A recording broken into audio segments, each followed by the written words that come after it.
बिस्मिल्लाहिर्रहमानिर्रहीम। अस्सलाम वालेकुम व्यूअर्स, अदनान अमान हाज़िर है एक नई वीडियो के साथ। पिछली वीडियो में हमने CSS के रिटन पार्ट के बारे में डिस्कशन की थी। आज की वीडियो में मैं आपको बताऊंगा कि CSS के एस्पायरेंट्स जो रिटन पार्ट में क्वालिफाई कर लेते हैं उनको कौन कौन से इम्तिहानात में से गुजरना पड़ता है। याद रखिएगा कि रिटन क्वालिफायर्स को आगे दो तरह के एग्ज़ाम्स देने होते हैं। पहला एग्ज़ाम साइकोलॉजिकल टेस्ट होता है, जबकि जो दूसरा एग्ज़ाम होता है वो इंटरव्यू होता है। पहले मैं आपको साइकोलॉजिकल टेस्ट के बारे में डिटेल से बताता हूँ, फिर हम इंशाल्लाह इंटरव्यू के बारे में बात करते हैं। साइकोलॉजिकल टेस्ट CSS का 2 दिन पर मुश्तमिल एक एक्टिविटी होती है, जिसमें पहला दिन जो है ना वो ज़्यादातर रिटन काम होता है, जबकि जो दूसरे दिन होता है उसके अंदर डिस्कशंस वगैरह होती हैं। याद रखिएगा कि साइकोलॉजिकल टेस्ट में जिस दिन आपने अपीयर होना होता है तो आपको पहले परफॉर्मर्स दिए जाते हैं, उन परफॉर्मर्स को आपने फिल करना होता है। उन परफॉर्मर्स के अंदर आपकी अपनी पर्सनल इन्फॉर्मेशन होती है, आपका पर्सनल बायोडाटा होता है, आपकी पर्सनल लाइकिंग डिसलाइकिंग पूछी जाती है, आपकी छोटी सी ऑटोबायोग्राफी भी लिखवाई जाती है और मुख्तलिफ़ किस्म की इस तरह की पर्सनल मालूमात आपसे शेयर करवा दी जाती हैं। इसके अलावा पहले दिन की एक्टिविटी के अंदर आपसे मुख्तलिफ़ किस्म के टेस्ट लिए जाते हैं और उन टेस्ट के अंदर आपका वर्ड एसोसिएशन टेस्ट होता है, आपका सेंटेंस कंप्लीशन टेस्ट होता है, समटाइम्स आपकी एक स्टोरी होती है जो आपको उसको लिखनी पड़ती है। इसके अलावा आपसे कुछ न्यूमेरिकल सवाल किए जाते हैं, कुछ लॉजिकल रीजनिंग के सवाल किए जाते हैं। ये सवालात सारे उस टेस्ट से मिलते जुलते हैं जो पाकिस्तान आर्मी में कमीशन हासिल करने के लिए दिया जाता है। मैं ISSB की बात कर रहा हूँ। तो ये सारी की सारी चीज़ें जो है ना ये आपसे रिटन सूरत में ली जाती हैं। ये पहले दिन की एक्टिविटी है। और एक बात ध्यान रहे कि जो साइकोलॉजिकल टेस्ट होता है इसका एक बहुत बड़ा किरदार होता है आपके इंटरव्यू में, क्योंकि वो जो साइकोलॉजिस्ट FPSC के आपके सामने बैठे होते हैं वो आपकी पर्सनैलिटी को जज कर रहे होते हैं और वो आपकी पर्सनैलिटी को जज करने के लिए रिटन तरीक़ाकार भी इस्तेमाल करते हैं और ओरल तरीक़ाकार भी इस्तेमाल करते हैं। तो पहले दिन ये सारी एक्टिविटीज़ आपसे परफॉर्मेंस फिल करवाए जाते हैं या आपसे मुख्तलिफ़ किस्म के लॉजिकल रीजनिंग या स्टोरी टाइप या वर्ड एसोसिएशन टेस्ट लिए जाते हैं। उसके बाद पहले दिन का इख्तिताम होता है। जब नेक्स्ट डे आपको बुलाया जाता है तो फिर कुछ और तरह के आपसे टेस्ट लिए जाते हैं। याद रखिएगा कि जो साइकोलॉजिकल टेस्ट का दूसरा दिन होता है उसमें आपके पास 3 से 4 एक्टिविटीज़ होती हैं। नंबर 1, आपसे ग्रुप डिस्कशन करवाई जाती है। अब एस्पायरेंट्स को मुख्तलिफ छोटे छोटे ग्रुप्स के अंदर तकसीम कर दिया जाता है और उनके सामने एक टॉपिक रखा जाता है। अब ये जो ग्रुप डिस्कशन होती है ये आपकी कम्युनिकेशन स्किल को जज करने के लिए इस्तेमाल की जाती है। तो ग्रुप डिस्कशन के आमतौर पर 2 टॉपिक्स होते हैं। पहला टॉपिक उर्दू में दिया जाता है, फिर दूसरा टॉपिक इंग्लिश में दिया जाता है और इन दोनों लैंग्वेजेस के कम्युनिकेशन की जो स्किल्स हैं वो चेक की जाती हैं। इसके अलावा आपका जो सेकंड डे टास्क होता है उसमें आपके पास एक कमांड टास्क होता है। ये कमांड टास्क की जो स्कीम है ये भी ISSB से मिलती जुलती है।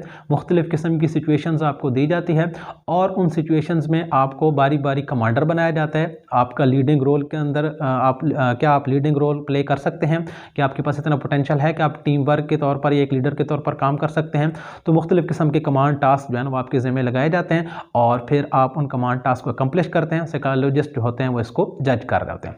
फिर एक और काम जो उसी दिन की एक्टिविटी होती है वो होता है आपका साइकोलॉजिस्ट के साथ इंटरव्यू। अब साइकोलॉजिस्ट के पास याद रखिएगा कि आपकी कंप्लीट प्रोफाइल बन गई है और उस प्रोफाइल के अंदर आपकी पर्सनल इन्फॉर्मेशन, आपकी लाइकिंग डिसलाइकिंग, आपकी हॉबीज़, आपके फेवरेट पर्सनैलिटी, आपकी जो इंटरेस्ट हैं उनके पास होते हैं।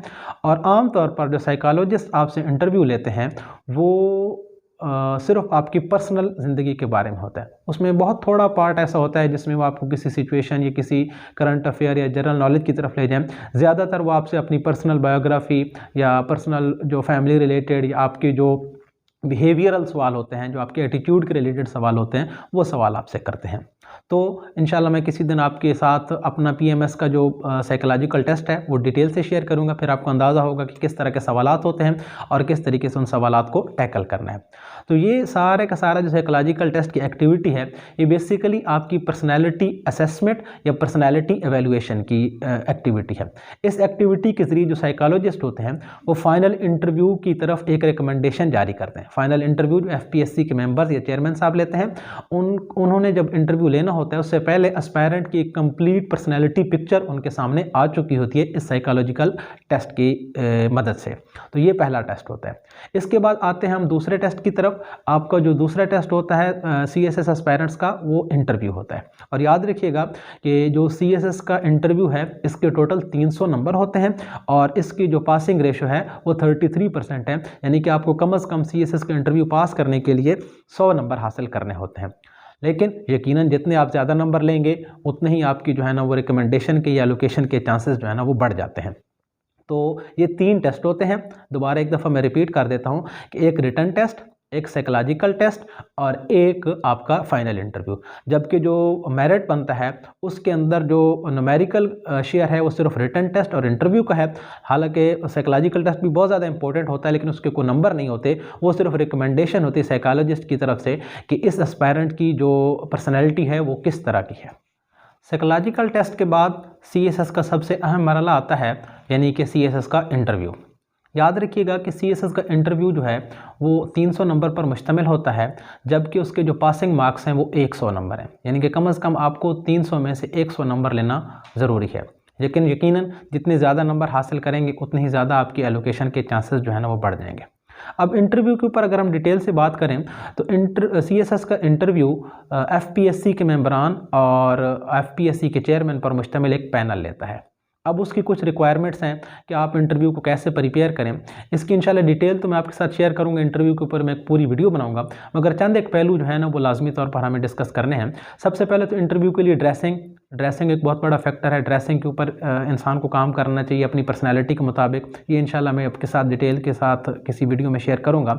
इसके अलावा आप जिस बैकग्राउंड से जा रहे हैं आपको अपने इलाके की मालूमात होनी चाहिए। इसके अलावा आपने जो डिग्री हासिल की है उसके बारे में आपको मालूमात होने चाहिए। आपके जो ऑप्शनल सब्जेक्ट आपने CSS में रखे थे उसकी मालूमात भी आपके पास होनी चाहिए।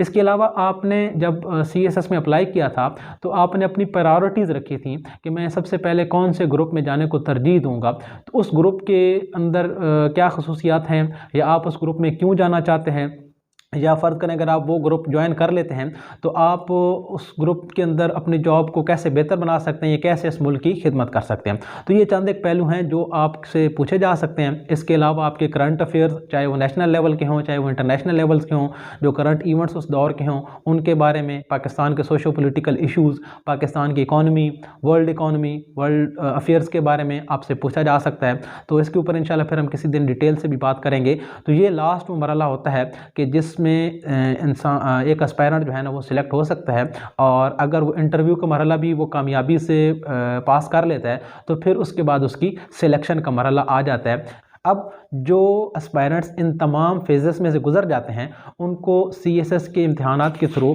मुख्तलिफ ग्रुप्स में एलोकेट किया जाता है। पाकिस्तान की जो फेडरल ब्यूरोक्रेसी है उसमें मुख्तलिफ ग्रुप्स हैं जहाँ पर ये सारे के सारे अफसरान जो है ना उनको डिप्यूट किया जाता है। मैं आपके सामने उन ग्रुप्स के नाम भी पढ़ देता हूँ कि CSS करने के बाद एक जो एस्पायरेंट है वो कौन कौन से ग्रुप्स में जा सकते हैं। नंबर 1 हमारी फॉरेन सर्विस ऑफ पाकिस्तान है, जो हमारे बैरून मुल्क सफारत खाने या पाकिस्तान का जो दफ्तर खारजा है इसके जो अफसरान हैं ये CSS के थ्रू आते हैं। Number 2 Pakistan custom service, Pakistan के जितने भी कस्टम्स के मामलात हैं उनको देखने के लिए अफसरान होते हैं। Number 3 commerce and trade group, हमारी जो तिजारत है, जो कॉमर्स हो रही है हमारी अंदरूनी मुल्क या बैरून मुल्क, उसको देखने के लिए अफसरान होते हैं। उसके बाद हमारे टैक्स कलेक्शन का महकमा आता है, यानी कि इनलैंड रेवेन्यू सर्विस FBR के अफसरान होते हैं। नेक्स्ट हमारे पास है जी इंफॉर्मेशन ग्रुप, ये जो मिनिस्ट्री ऑफ इंफॉर्मेशन है फेडरल लेवल के ऊपर, इसके अफसरान होते हैं। Military lands and cantonment group का एक अलहदा से ग्रुप है। ये जो ग्रुप है ये मिलिट्री लैंड्स और कंटोनमेंट के मामलात को देखते हैं। इसके अलावा एक और ग्रुप है that is office management group. Office management group Pakistan के जो फेडरल लेवल के ऑफिस हैं उनको देखने के लिए ये अफसरान होते हैं। इसके अलावा पाकिस्तान का सबसे इंपॉर्टेंट ग्रुप तस्वर किया जाता है दैट इज़ PAS, यानी कि पाकिस्तान एडमिनिस्ट्रेटिव सर्विस। इसको पहले DMG भी कहा जाता था, डिस्ट्रिक्ट मैनेजमेंट ग्रुप। ये जो हमारे सूबों के अंदर सेक्रेटरीज या हमारे सूबों के अंदर असिस्टेंट कमिश्नर्स या डिप्टी कमिश्नर्स या कमिश्नर्स जो होते हैं ये सारे के सारे इसी सर्विस के थ्रू आते हैं। इसके अलावा पाकिस्तान के ऑडिट एंड अकाउंट सर्विस के लिए एक और सर्विस है, PAS कहा जाता है उसको, Pakistan audit and account service. इसके अलावा पाकिस्तान की जो पुलिस है पुलिस सर्विस ऑफ पाकिस्तान, इसके जो कमीशन अफसरान होते हैं ASP से लेकर IG तक, ये सारे CSS अफसरान होते हैं। इसके अलावा पाकिस्तान के अंदर जो पोस्टल ग्रुप है पाकिस्तान पोस्ट, ये पाकिस्तान पोस्टल ग्रुप के नाम से ये भी CSS अफसरान होते हैं। और इसके अलावा एक जो पाकिस्तान रेलवेज़ हैं, रेलवेज़ के जो अफसरान होते हैं वो भी CSS के थ्रू आते हैं। इन 12 ग्रुप्स में CSS अफसरान की सिलेक्शन कोटा सिस्टम के तहत होती है।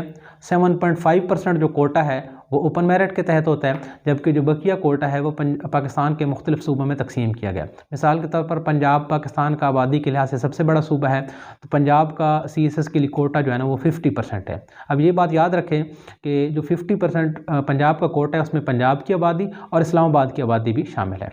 इसके अलावा जो सिंध है उसको फिर मज़ीद 2 हिस्सों में तकसीम किया गया है, रूरल सिंध और अर्बन सिंध, और इन दोनों का मिला के कोटा 19% है।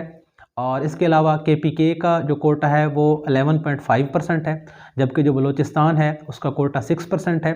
और नार्दर्न एरियाज़ और ट्राइबल एरियाज़ का कोटा जो है ना वो 4% है, और 2% कोटा जो है ना वो आज़ाद जम्मू कश्मीर को दिया गया है। जबकि ओवरऑल जो 10% कोटा है वो ख़वातीन के लिए भी रिज़र्व किया गया है। एक बात दिलचस्प ये है कि अगर पंजाब का कोई एस्पायरेंट है और वो पंजाब के ऊपर सिलेक्ट नहीं होता तो वो किसी और सूबे में जाके सिलेक्ट नहीं हो सकता। मिसाल के तौर पर अगर बलूचिस्तान है, वहाँ पर 6% कोटा है, लेकिन वहाँ के अगर कुछ कैंडिडेट्स जो है ना वो 6% से भी कम सिलेक्ट हुए हैं, तो ऐसा नहीं है कि पंजाब का कोई बंदा उधर जाके सिलेक्शन हासिल कर लेगा, बल्कि वो सीट्स खाली छोड़ दी जाएंगी और उनको बलूचिस्तान के लोग ही फिल करेंगे। कोटा सिस्टम के तहत बच जाने वाली खाली सीटों के ऊपर FPSC बाज़ दफ़ा CSS का एक स्पेशल एग्ज़ाम मुनक्किद करता है, जिसमें मखसूस इलाके के लोगों को थोड़ी बहुत एज रिलैक्सेशन दी जाती है। बाकी CSS के जो पासिंग रूल्स एंड रेगुलेशंस हैं वो सेम रहते हैं। आज की वीडियो के लिए इतना ही। उम्मीद है CSS के बारे में ओवरव्यू आपको समझ आ गया होगा। अगर आप समझते हैं कि आपको मज़ीद इसी तरह की वीडियोस इन्फॉर्मेशन मिलती रहे तो चैनल को सब्सक्राइब ज़रूर करिएगा। हाज़िर होते हैं अगली वीडियो के साथ, तब तक के लिए खुदा हाफ़िज़।